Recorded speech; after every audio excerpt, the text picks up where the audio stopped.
Alexa, turn it up to 7.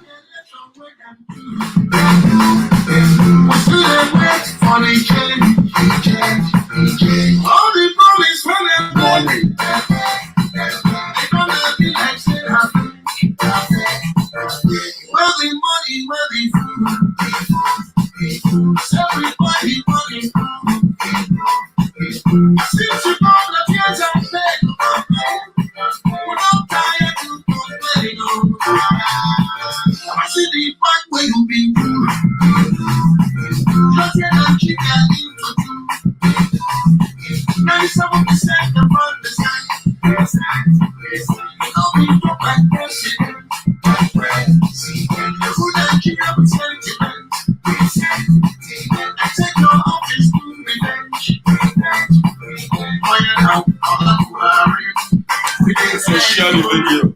I'm beginning to wear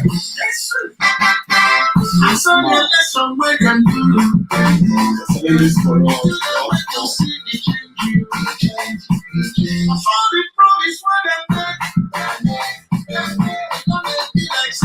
I'm going to try something like this later.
Sorry about that, guys. I muted the music earlier. Thank you very much for joining me.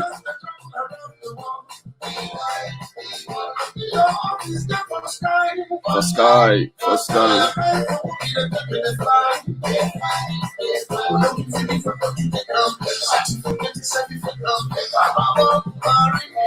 Election criminal. Baba Buhari into the Pasha. Thank you. Alexa, turn it down to 0. Thank you, Alexa. So Alexa is not going to disappoint me this morning. It seems that we have a sort of resolved, amicable, resolved this problem, by the way. So let's leave it at that. Good morning, good afternoon, good evening. From wherever you're watching from, this is Mayegun Live. And today's sermon starts, as you have must have read the caption of the broadcast, and it's going to be about Nigeria corruptions that knows no tribe. We must continue to hammer it into their head. Okay, we need to continue to hammer it into their heads because many of them who are suffering from Stockholm syndrome or selective amnesia, they need to be reminded every day that, listen, the criminals you want to defend, the criminals you call your leaders, that you say whenever they are called out, for all their criminality, and you try to bring in tribe, or you try to bring in religion, or you try to bring in age, all these distractions are irrelevant, because when you should know that those who are stealing from you, they are not stealing from you using the tribal, religious, or any other card. In doing so, they are united, and the mission is steal them dry, rule them with the worst, with the worst system of government you can come by. They are not leaders. They are organized criminals. They are like syndicates, okay? Everywhere they find themselves is home, as long as they find their likes there.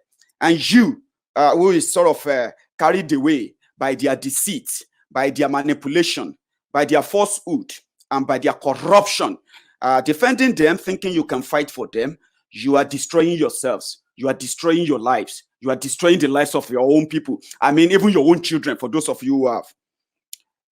That's what you're doing, because their mission is to destroy you and destroy your life. And the mission is well coordinated. It has no tribal, religious, or political coloration. Only fools think he has a leader that he can defend in any part of Nigeria.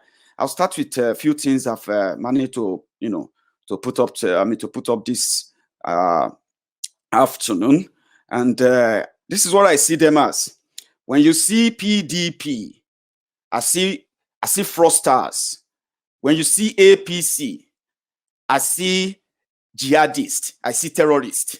And when you see both of them as oppositions and all of that trying to fix your life, I see the two of them as friends who are out to destroy you and steal whatever they can steal from you, by all means, legally.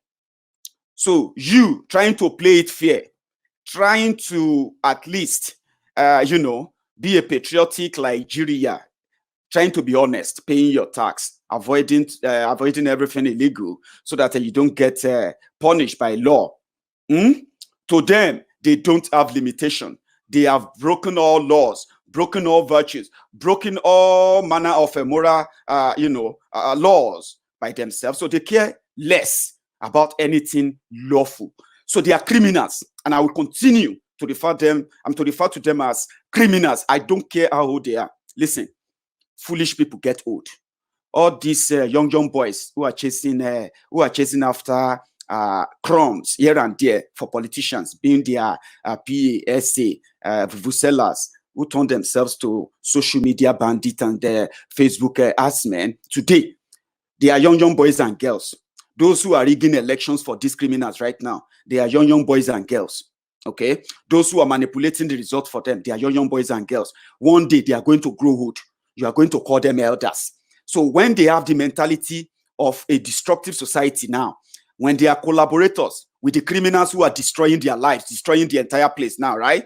They are collaborators. They are defenders of those people. So when they grow old, you will tell people who will call them out then, you will tell them that they should respect old people. Listen, foolish people also get old. And it doesn't mean that they are older, means that they are not still foolish. Criminals get old. People who steal from you in that monumental nature in Nigeria, both Hausa, Fulani, Igbo, Yoruba, all of them.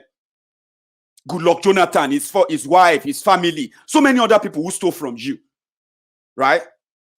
They come from every part of the country. And if you stand up to defend any of them, by any means, by any defense at all, you are just digging your grave. Sooner than later, Nigeria will kill you. That is just a matter of fact. One way or the other. The longer you keep Nigeria, the sooner your death and your end comes. It is not a cause. Okay? And I've told you repeatedly, I don't care how my words come out to you. If you come out to you too strong that it gets you angry, you can go to hell, or better still, hang yourself, help the world and save the world. I'm saying this to you because it is what will happen, and it is happening already. Our children are dying because of poor medical facilities. Our aged, our retirees, our pensioners, our aged mothers and fathers, they are dying in poverty because of unpaid pension. Even those who are alive, who are still working for different parastata in the system, they are more or less like just slaving. How do you work without pay? And you come out to say you are not going to die. The system is not going to kill you. So when I tell you that Nigeria is going to kill you, if you don't kill Nigeria now, what I'm trying to tell you literally is that whether you like it or not, the system is going to come for you. The system is going to destroy you. You will do everything to fight the system. Fine. But what you are not paying attention to is that so many people who are dying that shouldn't be dying. Those who are dying needlessly because of the corrupt and destroyed, rotten system that you have in Nigeria. Young children, women, our aged, population. the youth who are now much like endangered species across the country. If they escape Boko Haram and kidnappers, they will not escape the official Boko Haram and kidnappers, which are the SARS. So one way or the other, Nigeria is going to kill you. The economy is there, job loss is there, frustration is rising, suicide among young people. Can you believe that? Today in Nigeria, young people are more prone to commit suicide. You ask yourself, how long have they been alive? That's what our parents were telling us. What is your problem? How old are you that you're having so much problem, putting so much problem on your mind and all of that? Because nobody cares. Now the system has further collapsed. We have teenagers committing suicide. We having young boys and girls killing themselves because they couldn't handle the society that ignore all of them. That is the society you have built, because everybody wants to survive. You want to survive and you don't give a damn if your neighbor is dying. And the only favor you can actually do them most of the time is to take their pictures and record their videos, while the criminals who are supposed to build you a country, a society, are busy mortgaging your lives. And you are here trying to tell us how Yoruba ate Igbo, how Igbos ate Yorubas, how Hausa Fulani should never greet Igbos, how this should not greet that. And whenever we mention the names of those who destroyed everything, you are all up in arms. You want to defend your tribe. You cannot talk to Igbo like that. You cannot talk to a Yoruba like that. You cannot talk to Hausa Fulani like that. Who calls you idiots? And you think I'm actually going to come here to massage your ego, trying to sound nice to you, and start speaking a good grammar to make you feel like I know, massage your ego. You are mad. Tell those who have been following my ego before now. They will tell you. When we call them out, we mention names. We back them up with evidence. Facts that are not far-fetched. Facts that are before you every day. But with time, your subconscious minds will wake. Not for everyone. Your subconscious minds will rise and they'll wake up and it will begin to resist. If you don't see it happening, it's because you are not there yet. Corruption among them knows no tribe. We are living in shanties. We are living in in an environment that you cannot really say what is coming. People are living for the day, while those who have the opportunity of changing your lives are busy making theirs better, and they are telling you never to say anything. And all of you are accepting that on the basis of she's from my tribe, he is from my tribe. What have you said about your own tribe? What have you done to this and that? This is a former first lady of Nigeria who had access to our funds like those before her, and she made a kill of that for that opportunity. Turai Yaradua, those before her, Stella Obasanjo, those before them, Titi, Abubakar's wife, the one before that one, Abacha wife. And all of them, they milked you dry, dead. They are multi-billionaires now. And when you go back to where all these people come from, my dear brothers and sisters, who will come here to defend them, are living in abject poverty, lack, want, insecurity. Young people, aged people. But they will defend them. They will defend them because waiting be your own. Why you no talk about that one? I know your kind. Now your kind that they treat for this platform. Drop your comment. I will see you later. Okay? Drop all your stupidity there. I will read them and I will see them later. And I will take care of you later. Corruption knows no tribe.